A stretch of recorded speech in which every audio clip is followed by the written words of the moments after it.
Dalam kesempatan kali ini, untuk mulai pembelajaran hari ini, mari kita mulai dengan bacaan basmalah terlebih dahulu. Bismillahirrahmanirrahim. Oke, saya akan mulai mengajar tentang PPT saya yang berjudul Sejarah Perkembangan Dakwah Islam di Masa Rasulullah Muhammad SAW. Oke Kak Aulia, tolong lanjutkan.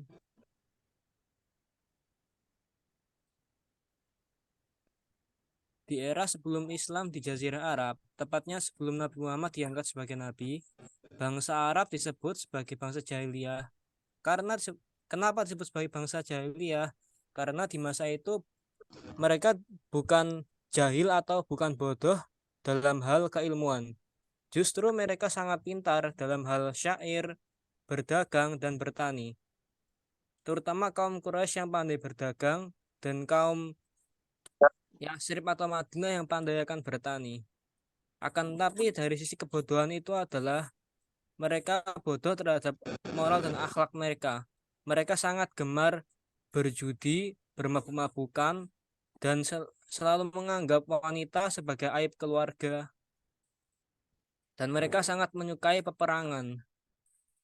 Salah satu peperangan yang terkenal di masa Islam belum datang, yaitu ketika Nabi Muhammad masih kecil, adalah perang Fijar antara perang kaum Quraisy dengan kaum Bani Kinanah.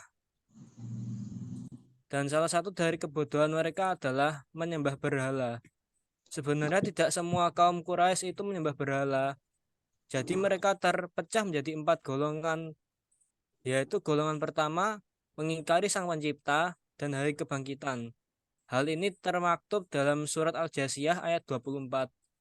Golongan kedua berarti mengakui adanya Tuhan, tetapi mengingkari hari kebangkitan.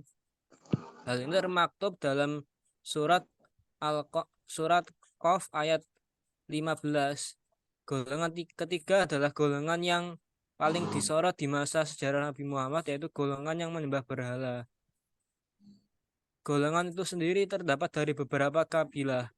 Kabilah Kalab di Damatul Jandal, mereka menyembah berhala bernama Wat. Dan kabilah Huzdail menyembah berhala bernama Suwa. Kabilah Manhaj dan kabilah-kabilah di Yaman menyembah berhala bernama Yagus dan Ya'uq. Kabilah Thaqif di Taif menyembah berhala bernama Lata, dan kaum Quraisy sendiri di Mekah menyembah berhala bernama Suwa. Dan di antara para berhala itu terdapat berhala yang paling besar, yaitu Hubal, yang terletak di sisi Ka'bah yang berada di kota Mekah. Golongan terakhir adalah golongan penganut Yahudi dan Nasrani. Golongan Yahudi dan Nasrani juga ada 2 macam. Yahudi dan Nasrani yang kitabnya masih murni atau asri yang mengakui adanya baginda Nabi, atau Yahudi dan Nasrani yang kitabnya sudah diubah karena mereka sangat tidak menyukai Nabi karena bukan berasal dari bangsa Bani Israel. Dan sebagian kecil ada yang menyembah roh-roh dan menyembah malaikat dan jin. Mulai dari sini ada yang mau ditanyakan?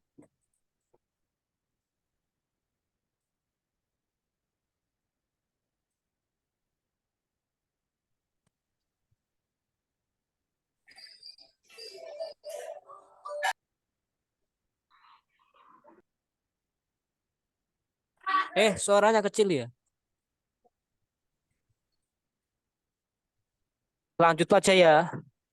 Nggak ada yang tanyakan. Oke, lanjut ke Aulia.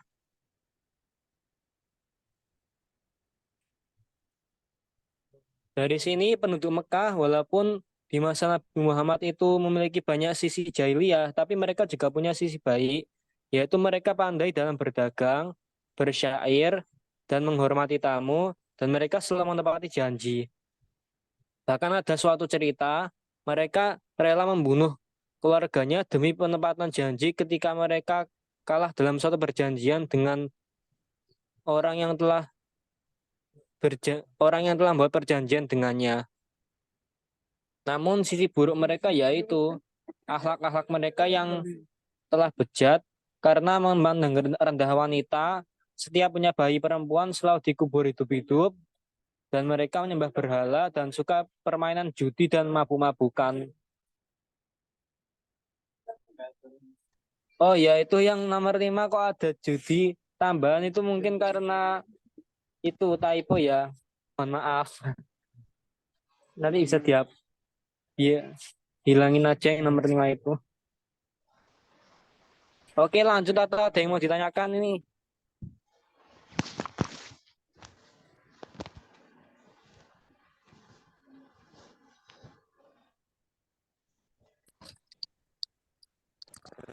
Lanjut ya.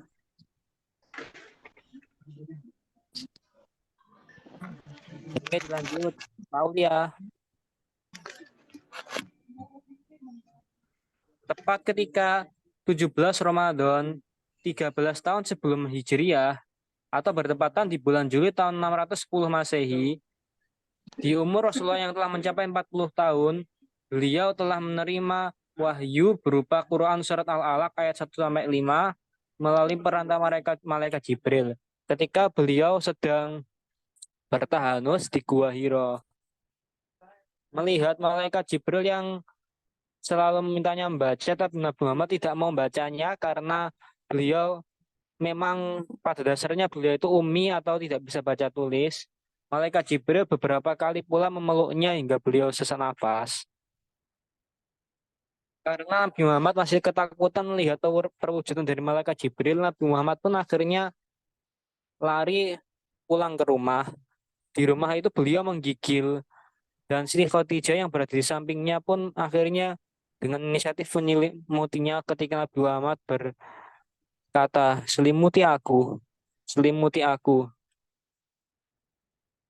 Lalu setelah kejadian tersebut, Siti Khadijah pun meminta Rasulullah yang satu sudah diangkat sebagai Nabi dan Rasul, cuman belum diminta untuk berdakwah, untuk bertemu dengan sepupu Khadijah yang menjabat sebagai seorang pendeta, yang termasuk seorang pendeta, yaitu beliau adalah Warokah bin Naufal. Warokah itu sendiri pun memberitahu bahwa Nabi Muhammad itu adalah seorang nabi dan rasul. Hal itu telah dibuktikan dari kitab Injil yang telah Warokah hafal. Mendengar hal itu, Nabi Muhammad pun akhirnya diberi saran untuk menunggu wahyu berikutnya. Dan dan di antara hari-hari antara wahyu pertama dan wahyu kedua itu dinamakan fatrah atau hari jeda antara wahyu pertama dan wahyu kedua. Hal ini berlangsung selama 40 hari 40 malam. Ketika Nabi Muhammad sedang berjalan menuju Gua Hira, tiba-tiba beliau mendengar gemuruh dari langit dan ternyata itu adalah malaikat Jibril yang di antara sedang duduk di antara langit dan bumi. Nabi Muhammad ketakutan dan langsung bergegas lari dan masuk ke rumah dan minta diselimuti kembali oleh Siti Khadijah. Siti Khadijah pun kembali bergegas untuk menyelimutinya dan malaikat Jibril pun justru mendatangi rumah beliau dan menurunkan dan menyampaikan wahyu kedua yaitu surat Al-Mudatsir ayat 1-7 yang artinya wahai orang yang berkemul bangunlah dan berilah peringatan dan agungkanlah Tuhanmu dan bersihkanlah pakaianmu dan tinggalkanlah segala perbuatan yang keji dan janganlah engkau Muhammad memberi dengan maksud memperoleh balasan yang lebih banyak karena tuh dan karena Tuhanmu maka bersabarlah. Maka di wahyu kedua itu resmilah Nabi Muhammad mendapat perintah untuk berdakwah. Harusnya ada yang mau ditanyakan.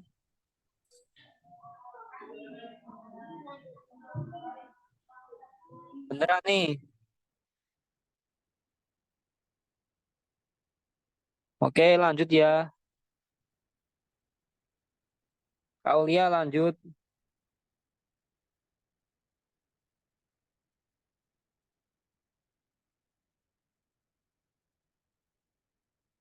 Dakwah pertama Rasulullah yaitu secara sembunyi-sembunyi. Dari Rasulullah antara lain ya keluarga beliau sendiri yaitu istrinya Siti Khadijah Ali bin Abi Thalib yang sepupunya yang paling muda dan yang dirawat oleh Nabi Muhammad sejak kecil. Lalu budak yang telah diangkat sebagai Nabi Muhammad sebagai anak sendiri, yaitu Zaid bin Haritsah. Lalu ada juga sahabat karib Nabi Muhammad yang juga tetangga Nabi Muhammad itu sendiri, yaitu Abu Bakar Siddiq atau nama aslinya adalah Abdullah bin Abi Quhafah bin Amir. Lalu ada ibu asuh beliau yang merupakan budak warisan dari ayahnya, yaitu Ummu Aiman.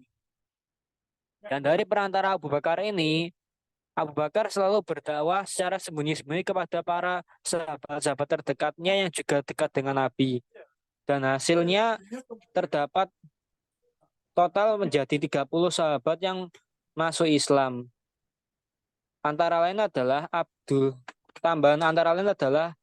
Amar yang pada akhirnya diubah namanya kepada Rasulullah menjadi Abdurrahman karena Abdul Amar artinya hamba Amar. Amar itu sendiri adalah salah satu berhala di Mekah.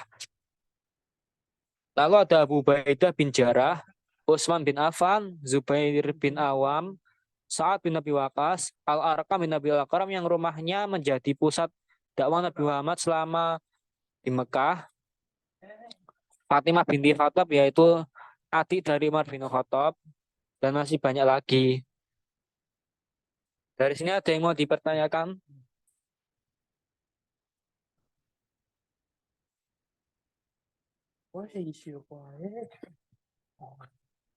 Oh ini ada yang tanya alasan dakwah secara sembunyi-sembunyi.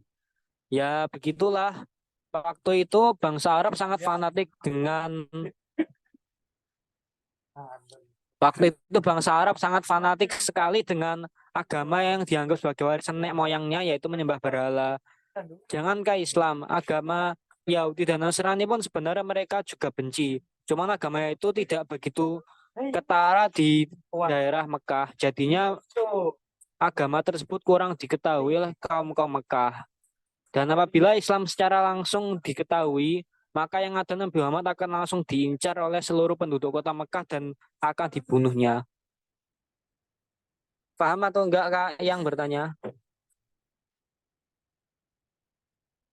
Perantara itu melalui perantara Abu Bakar, yaitu yang berdakwah itu Abu Bakarnya. Setelah Abu Bakar masuk Islam dan mendapat bimbingan dari Nabi Muhammad, Abu Bakar itu sendirilah yang mendakwai kepada sahabat-sahabat dekatnya. Jadi Utsman bin Affan, Sa'ad bin Abi Waqqas, Abdurrahman dan Zubair bin Awam tuh masuk Islamnya jalur dakwah dari Abu Bakar.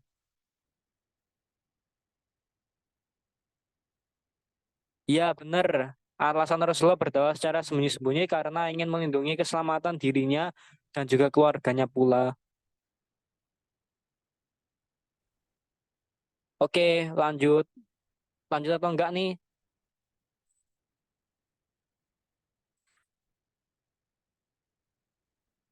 Lanjut ya. Kaulia lanjut.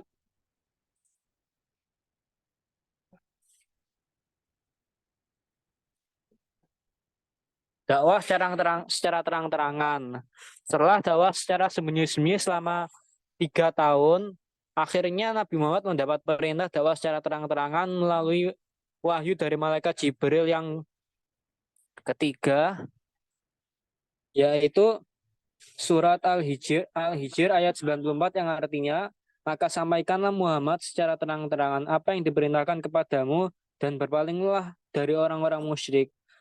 Dari perintah dakwah secara terang-terangan ini, Nabi Muhammad pun mengumpulkan kabilah-kabilah terkemuka dari kaum Quraisy. Salah satunya adalah paman beliau sendiri yaitu Abu Lahab atau nama aslinya sendiri adalah Abdul Uzza. Nabi Muhammad pun bertanya, jika seandainya ada jika seandainya ada pasukan kuda berperang di dekat bukit ini, apakah kalian akan percaya? Lalu mereka pun berkata, sungguh kami percaya kepadamu, wahai Muhammad, tidak ada perkataanmu yang berupa dusta. Lalu Nabi Muhammad pun menyampaikan dakwanya, sesungguhnya aku ini adalah Nabi dan Rasul. Dan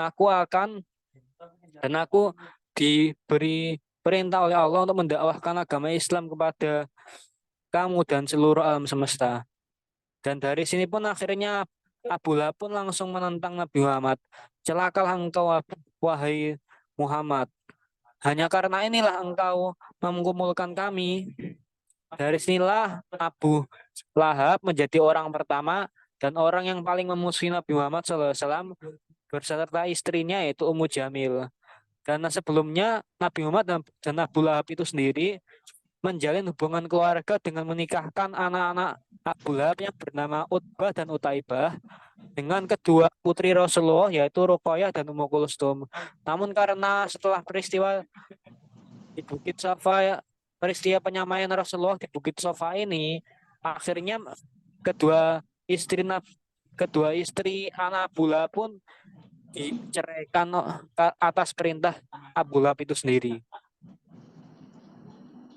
Dan dari sini awal mula Rasulullah mendapat cobaan berat, mendapat permusuhan dari hampir seluruh kaum Quraisy di Mekah karena dakwahnya. Dari sini ada yang mau dipertanyakan?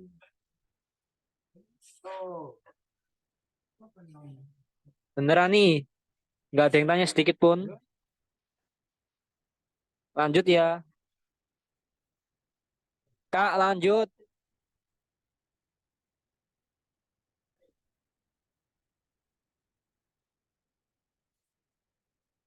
Dan inilah berbagai peristiwa dakwah di Mekah. Selama dakwah di Mekah. Allah. Maaf ya, ini kok kayak agak rame-rame soalnya emang posisinya kakak ini berada di pondok pesantren mahasiswa. Jadinya ya gitu orangnya agak rame di kamar. Di masa Rasulullah SAW di Mekah itu dakwahnya selama 13 tahun kenabian. Ya karena banyak sekali peristiwa yang merupakan pertolongan Allah atas karena untuk menolong Nabi Muhammad dan para sahabatnya dari cobaan-cobaan yang telah menerjangnya. Salah satu peristiwanya adalah yaitu hijrah. Nabi Muhammad mendapat petunjuk dari Allah. Ini enggak melalui malaikat Jibril ya. Ini langsung mungkin berupa hadis qudsi atau mungkin berupa langsung dari pikiran Nabi Muhammad itu sendiri.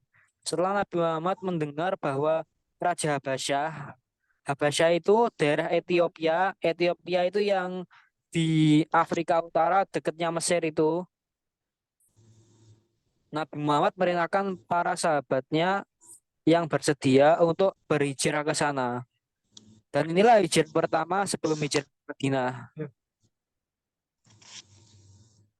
Hijrah ini terjadi pada tahun 615 Masehi atau tahun kelima kenabian Nabi Muhammad. Rombongan pertama dipimpin oleh Utsman bin Affan berjumlah 15 orang yang terdiri dari 11 laki-laki dan 4 wanita. Kemudian disusul oleh rombongan kedua yang dipimpin oleh Ja'far bin Abi Thalib, sepupu Nabi Muhammad itu sendiri yang berjumlah hampir 100 orang. Raja Najasyi sebagai penguasa daerah tersebut menerima dengan ramah kaum muslimin dan menerima kaum muslimin dengan sangat ramah dan akan melindungi mereka hingga waktu yang ditentukan. Dari sini akhirnya rombongan kedua akhirnya berhijrah. Di antara rombongan kedua itu ada 83 laki-laki, 11 wanita Quraisy, dan 7 orang wanita asing. Mungkin 7 orang wanita asing ini ketemuan nggak sengaja mungkin ya ini. Ya di hijrah kedua ini semakin sulit karena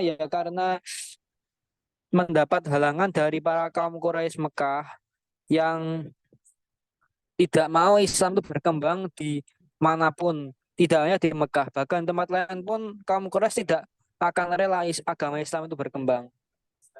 Lalu peristiwa kedua yaitu peristiwa cikal bakalnya perintah sholat wajib 5 waktu, yaitu peristiwa Isra dan Mi'raj. Peristiwa Isra dan Mi'raj itu terjadi sekitar 27 Rajab setelah Nabi Muhammad pulang dari perjalanan Taif. Nabi Muhammad itu berduka cita karena sekitar beberapa hari setelahnya itu kabar duka itu atas meninggalnya Siti Khadijah dan juga Abi Thalib.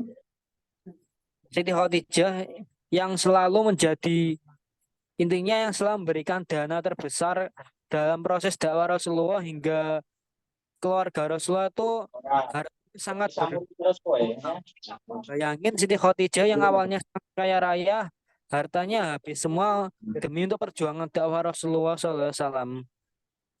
Bahkan saat Siti Khadijah sebelum wafat berwasiat,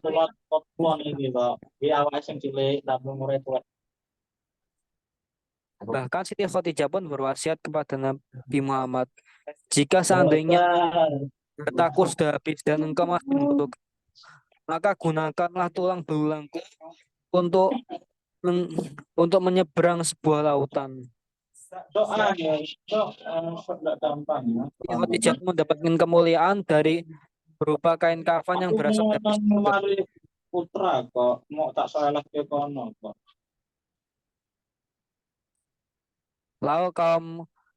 Lalu dari Abu Thalib yang meninggalnya pun juga belum masuk Islam pun Nabi Muhammad pun juga sangat bersedih karena walaupun Abu Thalib sendiri adalah orang yang paling membela dan melindungi Nabi Muhammad dari segala siksaan Quraisy, tapi Abu Thalib itu sendiri pun juga belum masuk Islam.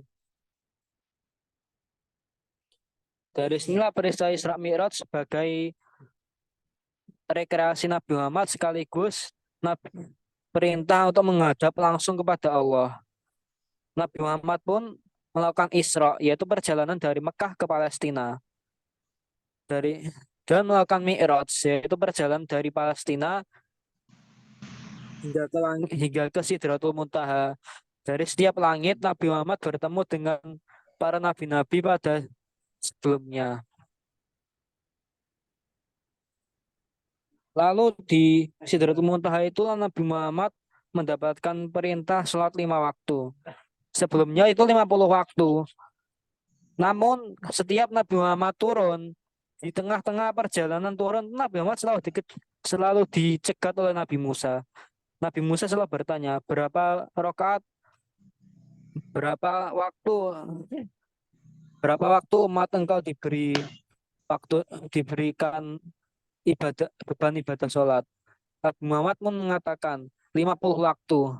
Lalu Nabi Musa pun meminta Rasulullah untuk kembali menghadap Allah hingga berkali-kali. Setiap naik turun itu berkurang 5 waktu. Hingga akhirnya pun menjadi 5 waktu. Di terakhir ini Nabi Muhammad turun dan bertemu kembali dengan Nabi Musa. Nabi Musa pun bertanya kembali seperti sebelumnya. Berapa waktu umat mendapatkan kewajiban ibadah sholat? Nabi Muhammad pun berkata, 5 waktu. Seperti sebelumnya Nabi Musa itu berkata, sungguh umatmu tak akan kuat untuk menerimanya. Nabi Muhammad pun akhirnya mengatakan, sungguh aku malu kepada Allah SWT karena telah meminta keringanan berkali-kali. Maka dengan ini aku mantapkan salat 5 waktu untukku dan untuk umatku. Dan Nabi Muhammad akhirnya turun kembali dari langit. Peristiwa ketiga adalah peristiwa terakhir, yaitu hijrah ke Yasrib. Kaum Yasrib, penduduk Yasrib terdiri dari kaum Yahudi dan kaum Bani Aus dan Bani Khazraj. Bani Aus dan Bani Khazraj ini adalah kaum yang sangat tidak akur karena suatu perbedaan politik. Mereka selalu bertikai bertahun-tahun lamanya. Mendengar ada Nabi terakhir di Mekah, mereka pun tertarik untuk belajar agama Islam dan menghubungi Nabi Muhammad SAW. Sebelum Nabi Muhammad berhijrah ke sana, Nabi Muhammad pun mengirim salah satu pengikutnya yang masih muda, yaitu Mus'ab bin Umair. Mus'ab bin Umair adalah dai pertama yang diutus Rasulullah untuk berdakwah di Yasrib, dan pada hasilnya kaum Bani Aus dan Bani Khazraj pun beberapa telah masuk Islam. Lalu Nabi Muhammad pun mendapatkan tawaran untuk berhijrah ke sana. Namun Nabi Muhammad tidak langsung mengindahkannya. karena belum ada perintah perintah dari Allah untuk berhijrah kembali. Allah SWT pun mengirimkan wahyu melalui malaikat Jibril, yaitu Quran Surat Al-Baqarah ayat 218, yang artinya sesungguhnya orang-orang yang beriman serta orang-orang yang berhijrah dan berjihad di jalan Allah, mereka itu mengharapkan rahmat Allah. Allah Maha Pengampun lagi Maha Penyayang. Ya, dari sini ada yang mau ditanyakan?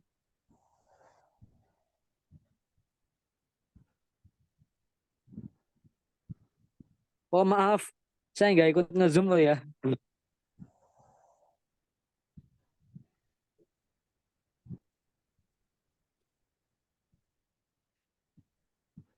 Lanjut nih, nggak ada yang tanyakan sedikit pun. Oke, lanjut ya. Sebelum Nabi Muhammad melakukan hijrah ke Madinah, terjadilah peristiwa Bayat Aqobah. Dinamakan Bayat Aqobah karena peristiwa yang terjadi di Aqobah, yaitu di Mina. Pada tahun ke-11 kenabian, bertepatan tahun 621 Masehi, 12 orang dari suku Aus dan Khazraj akhirnya menjalani ibadah haji di Mekah dan bertemulah mereka dengan Rasulullah SAW.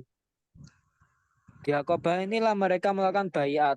Bayat pertama adalah yaitu perjanjian mereka untuk tidak menyekutukan Allah SWT dengan segala apapun, berjanji tidak mencuri, tidak berzina, tidak membunuh anak-anak, tidak berbuat fitnah, dusta dan curang, dan tidak mendurhakai Rasulullah SAW. Lalu pada bayat kedua, pada tahun ke-12 kenabian, setahun kemudian, segerombongan kaum muslimin dari Yasrib berangkat menuju Mekah untuk melakukan ibadah haji dan mampir kembali bertemu dengan Rasulullah. Mereka pada saat itu berjumlah 75 orang, 73 laki-laki dan 2 orang wanita. Mereka pun melakukan bayat kedua, yang intinya itu perjanjian mereka langsung dengan Rasulullah, yaitu membela Islam dan Nabi Muhammad, berjuang mati-matian dalam membela Islam dengan harta dan jiwa, dan berusaha memajukan agama Islam dan mensiarkannya kepada sanak keluarga mereka, dan menerima risiko segala apapun tantangannya dalam memeluk agama Islam. Dari sini ada yang mau ditanyakan?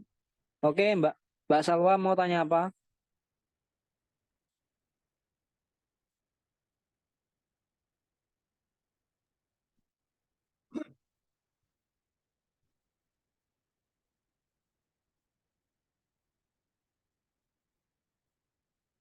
Mbak Salwa mau tanya apa? Kok cuman ngetik mau tanya ini?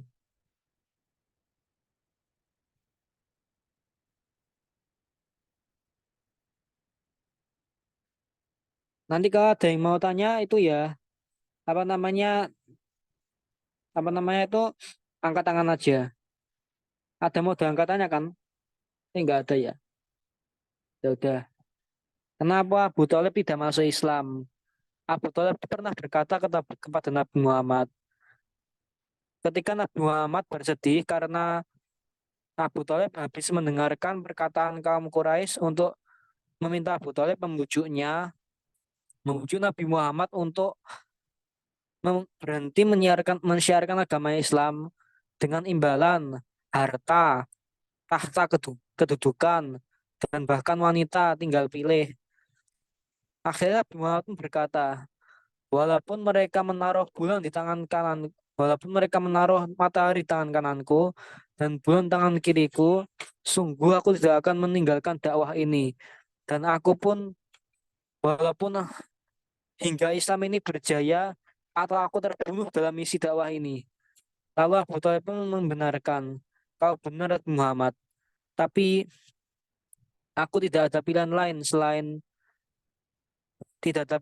dari masuk Islam. Aku tetap ingin kepada agama nenek moyangku. Dan inilah akhirnya Abu Thalib terlalu yakin dan mantap untuk tetap kepada agamanya.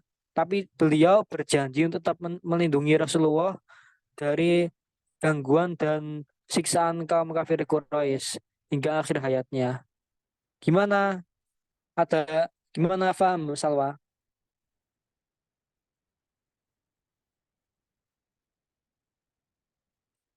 Nanti PDF materinya di share grup ya. Kalau itu gimana? Apa namanya? PDF-nya kalau kan ada banyak typo-typonya sedikit tuh karena mungkin saya ya karena tulisannya kecil-kecil jadi kurang bisa melihat secara detail ya atau mungkin karena pas di download itu tulisannya kadang-kadang berubah sendiri. Mungkin lain waktu insya Allah sekitar sehari 2 hari tak kirimkan langsung file materinya.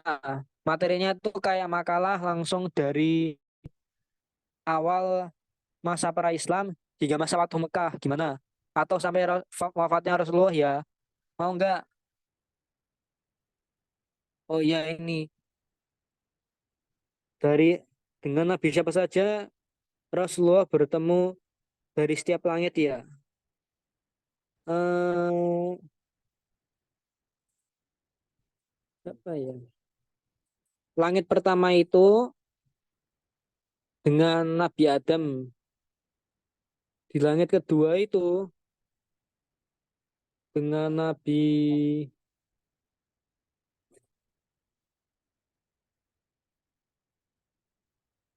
bentar. Langit pertama dengan Nabi Adam. Langit kedua dengan Nabi Yahya dan Nabi Zakaria.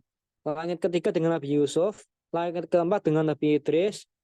Langit kelima dengan Nabi Harun. Langit keenam dengan Nabi Musa. Dan pas Nabi Muhammad dicegat Nabi Musa ini pas tiap beliau turun dari Sidratul Muntaha ke langit keenam.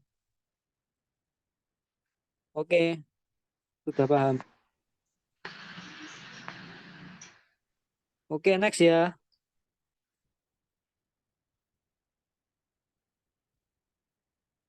Kau ya next. Nah ini pada akhirnya Nabi Muhammad pun hijrah ke Madinah. Sebelum Madinah, Nabi Muhammad mampir dulu di desa Kuba. Di desa Kuba inilah Nabi Muhammad mendirikan masjid yang beliau jadikan sebagai tempat ibadah karena beliau harus mukim sementara di Kuba karena jaraknya masih agak jauh dari Madinah. Dan Masjid Kuba inilah masjid pertama yang di dunia yang beliau bangun. Sebelum akhirnya beliau membangun Masjid Nabawi sebagai masjid kedua di kota Madinah. Kota Madinah sebelumnya adalah kota Yasrib. Kota Yasrib, penduduk kota Yasrib ini ya udah tahu tadi saya kasih tahu kaum Bani Aus, Bani Khazraj dan kaum-kaum Yahudi itu masih ada sambung keturunan dengan keturunan Bani Israel ya.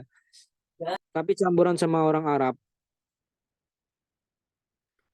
Ketika Nabi Muhammad dan para sahabat yang sudah janjian di suatu tempat tuh apa namanya datang bareng ke kota Madinah, ke kota Yasrib, mereka pun disambut dengan sukacita oleh para kaum Bani Aus dan Bani Khazraj yang telah Islam. Dari sinilah mereka apa namanya melantunkan syair yang indah. Bulan pertama telah muncul di hadapan kita dari jalan dari jalan di sela-sela Bukit Wada. Kita wajib bersyukur karenanya apa yang dia serukan sebagai seorang dai. Ya, apa yang dia serukan sebagai seorang dai adalah untuk Allah. Wahai orang yang diutus kepada kami, engkau yang telah membawa perkara yang ditaati. Dia Yasrib Nabi Muhammad SAW itu apa namanya belum menemukan tempat tinggal. Lalu banyak orang yang berebutan untuk menggiring unta Nabi Muhammad. Lalu Nabi Muhammad memerintahkan mereka untuk melepaskan untanya, biarkan unta beliau sendiri yang memilih di mana Nabi Muhammad akan tinggal. Lalu unta itu berjalan dan pada akhirnya berhenti ke rumah yang sederhana milik seorang penduduk Yasrib yaitu Abu Ayyub Al-Ansori. Dari sinilah Nabi Muhammad tinggal tinggal di Madinah dari pertama kali hijrah hingga beliau wafat. Ada yang meriwayatkan hingga beliau wafat, ada yang meriwayatkan pada akhirnya beliau itu tinggal di Masjid Nabawi yang juga merupakan masjid sekaligus rumah bagi beliau. Lanjut, toh ada yang mau ditanyakan?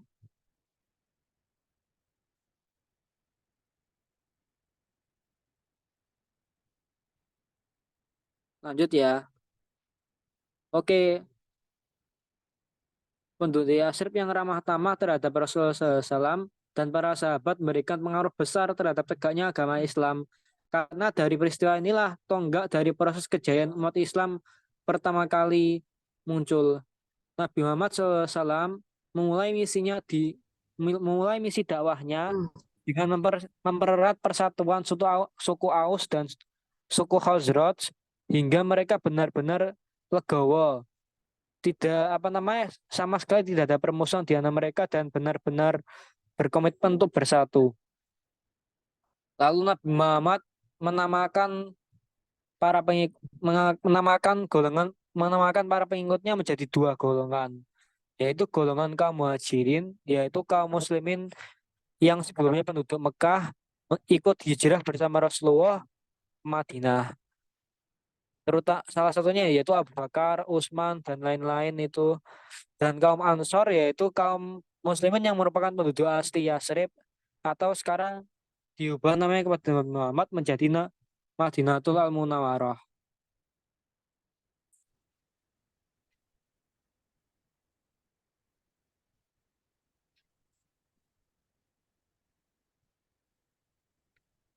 Dan sekarang kita kenal dengan nama Madinah saja. Ketika Nabi Muhammad SAW apa namanya untuk mempersatukan dan memperkuat persaudaraan umat Islam, akhirnya Nabi Muhammad mempersaudarakan setiap kaum Muhajirin dan kaum Ansar. Di antara mereka kecuali Nabi Ali bin Abi Thalib, karena Ali bin Abi Thalib dipersaudarakan oleh Nabi Muhammad itu sendiri. Dan Rasulullah membangun piagam yang dikenal dengan nama Piagam Madinah untuk menjalin perjanjian hubungan baik dengan kaum Yahudi di Madinah agar bersatu dan melindungi kota Madinah dari segala serangan musuh. Dan mereka bebas melakukan apapun sesuai dengan keyakinannya tanpa saling mengusik. Jadi Nabi Muhammad SAW bersabda, siapapun yang menyakiti orang Yahudi tanpa sebab, jadi berarti dia telah menyakitiku. Dari sinilah akhirnya kaum Yahudi dimuliakan Nabi Muhammad, kaum Yahudi yang merupakan penduduk asli Madinah itu dimuliakan Nabi Muhammad agar mereka menjalin kerjasama supaya kota Madinah ini menjadi kota yang damai dan makmur. Oke, alhamdulillah. Ini kenapa saya nggak sampai peristiwa Fathu Mekah? Ya karena ini sudah banyak sekali slide-nya, sekitar 10 slide. Takutnya terlalu lebih dari 1 jam ya. Mohon maaf.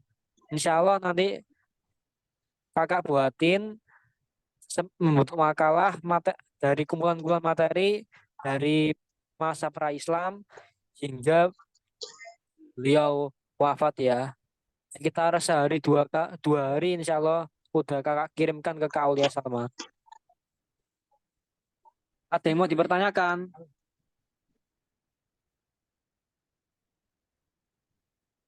Gimana ceritanya 50 waktu sedangkan sehari semalam aja 24 jam? Ya itu kurang tahu ya. Ya karena mungkin setiap apa namanya setiap sekian menit mungkin ya. Itu ya walau alam bisoa. Emang karena sebelumnya sholat di masa Nabi sebelum Nabi Muhammad itu waktunya emang banyak sekali dalam sehari. Tapi cara ibadahnya beda-beda. Kakak kurang tahu ibadahnya gimana karena ya kurang terlalu mendalami iba kisah ibadah-ibadahnya para nabi sebelum Nabi Muhammad. Oke, terima kasih. Oh ya, isi piagam Madinah itu apa? Isi piagam Madinah intinya sekitar berapa namanya? Ya, isi piagam Madinah itu sendiri intinya ya sebuah hubungan hubungan sebuah undang-undang untuk menjalin hubungan baik Nabi Muhammad dengan kaum non-Muslim, terutama kaum Yahudi dan kaum Nasrani. Isinya itu saya tak cari di materi-materi Mas di laptop ya. Oh iya, kaum Yahudi beserta kaum Muslimin wajib turut dalam peperangan. Kaum Yahudi dari Bani Auf diperlakukan dengan kaum Muslimin, diperlakukan sama dengan kaum Muslimin. Kaum Yahudi tetap dengan agama Yahudi mereka, demikian pula dengan kaum Muslimin.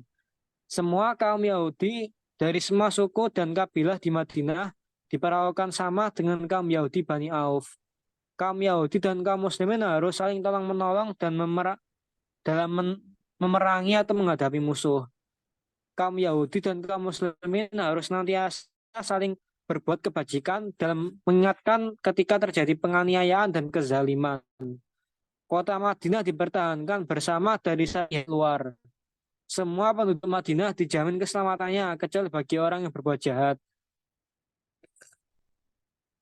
Muhammad SAW adalah pemimpin umum untuk seluruh penduduk Madinah. Undang-undang ini untuk benar-benar memperkuat ikatan persatuan antara kaum muslimin dan kaum Yahudi. Dan dari poin terakhir pun juga telah disepakati bahwa Nabi Muhammad adalah pemimpin baru di kota Madinah ini hingga akhir hayatnya, sebelum akhirnya di munculnya era Khulafaur Rasyidin, yaitu eranya Abu Bakar, Khalifah Umar, Khalifah Utsman, dan Khalifah Ali itu ya.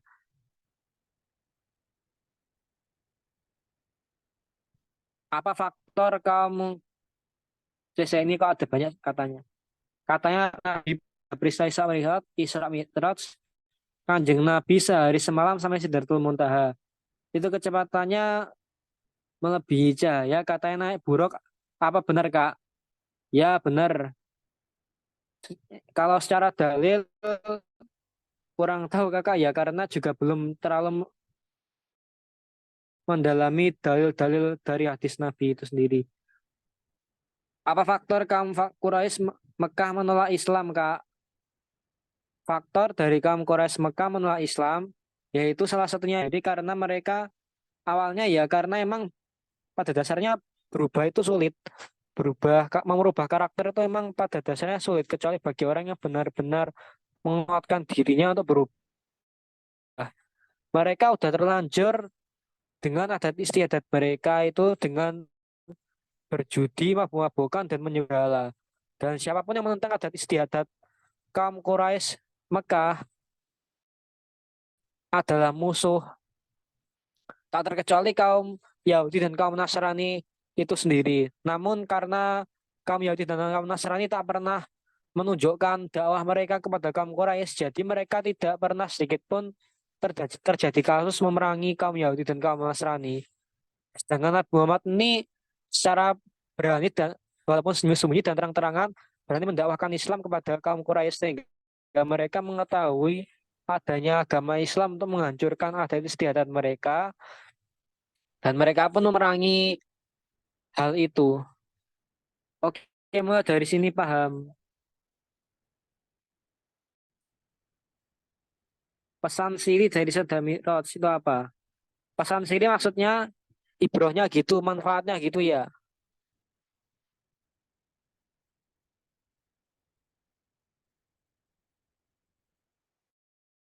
Atau gimana Kak Torik? Oh iya, ibrohnya itu ya ini juga sebagai ujian sebagai kita sebagai kaum muslimin dan kaum muslimat daerahnya Nabi Muhammad itu sendiri untuk mengetes keimanan mereka. Apakah beriman kepada Nabi Muhammad dengan sepenuh hati, mereka langsung mendustakannya. Dari sini akhirnya pun terlihat mana yang benar-benar beriman dan mana yang pada akhirnya mendustakannya setelah Nabi Muhammad bercerita tentang peristiwa Isra Mi'rajnya.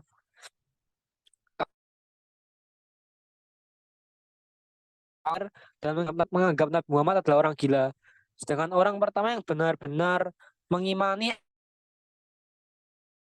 apapun yang terjadi yang telah didakwai salah satunya adalah Abu Bakar. Abu Bakar pun dengan mantap percaya bahwa apa yang dikatakan Nabi Muhammad itu benar. Dari sinilah Nabi Muhammad akhirnya menggelari Abu Bakar dengan gelar Asyidik yang artinya benarkan. Setiap perkataan Nabi adalah benar bagi Abu Bakar. Oke.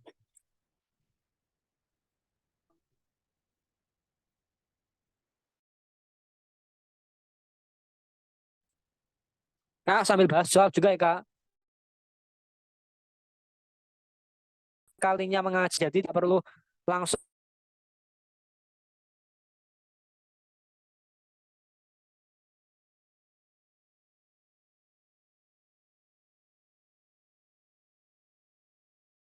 ini saya lihat kok jadwalnya mungkin sekali 2 kali pertemuan ya. Mungkin pertemuan terakhir baru ngasih soal. Soalnya nanti ini berupa kuis kalau bisa. Kalau nggak bisa ya nanti PR aja. Insya Allah nanti yang jawabannya benar semua dan dia orang pertama, kedua, ketiga yang menjawab soal yang mengumpulkan tugas itu nanti dikasih hadiah kok. Nanti diumumin siapa yang pertama apa namanya mengumpulkan tugas ya. Oke, nanti pertemuan terakhir aja masalah soal-soalnya. Santai aja. Oke, Kak. Alhamdulillah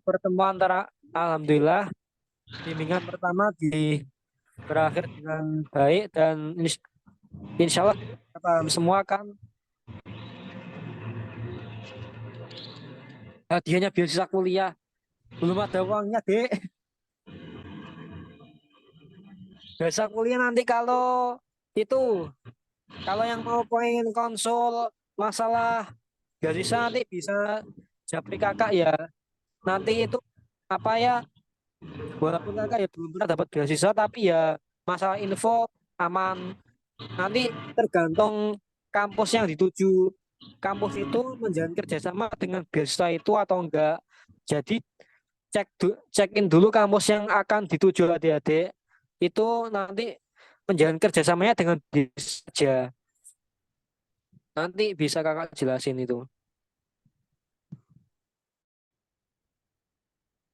Oke, terima kasih ilmunya. Sama-sama.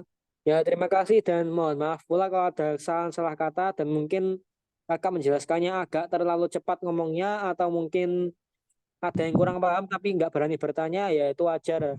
Mungkin karena baru kenal. Kalau pengen bertanya lebih nanti bisa minta ke Aulia Salma nomor kakak. Santai aja nanti setiap nomor murid-murid bakal dibalas semua kok. Antara cepat lamanya itu tergantung kakak sendiri enggak WhatsApp atau enggak ya. Tapi insya Allah terbalas semua. Sama rata sama rata. Oke, mari kita akhiri bimbingan ini dengan doa kafaratul majelis. Subhanakallahumma bihamdika asyhadu an la ilaha illa anta astaghfiruka wa atubu ilaik. Oke, assalamualaikum warahmatullahi wabarakatuh. Oh ya, Aulia Salma dokumentasi enggak? Foto dokumentasi enggak? Boleh, boleh Kak. Oke, silahkan untuk adik-adik semua yang mau on cam, saya ambil fotonya. Ambil foto gini. Oke, dalam hitungan 10 semuanya on cam ya. 1, 2, 3, 4, 5, 6, 7, 8, 9, 10. Ini sudah kehitungan 10. Saya mau ambil fotonya. Ini kita foto 2 kali karena ada 2 slide. Jadi tahan ekspresinya, tahan senyumnya. Di hitungan ketiga saya ambil fotonya ya. Jadi kita mulai. 1, 2, 3.